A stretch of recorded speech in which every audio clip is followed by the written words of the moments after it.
ενότητας, δικαιοσύνης. Τα προβλήματα των αγροτών και των κτηνοτρόφων είναι μεγάλα.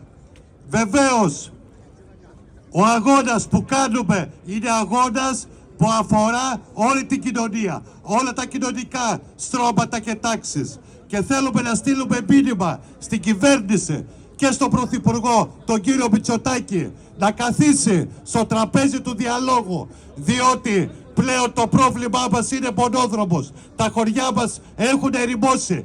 Οι νέοι άνθρωποι φεύγουν, μεταναστεύουν στο εξωτερικό, είναι καταχρεωμένοι, έχουν χρεοκοπήσει και έχουμε δημιουργήσει χωριά φαντάσματα. Ευχαριστούμε πολύ, συνεχίζουμε τον αγώνα, είναι αγώνας δίκαιος, είναι αγώνας επιβίωσης.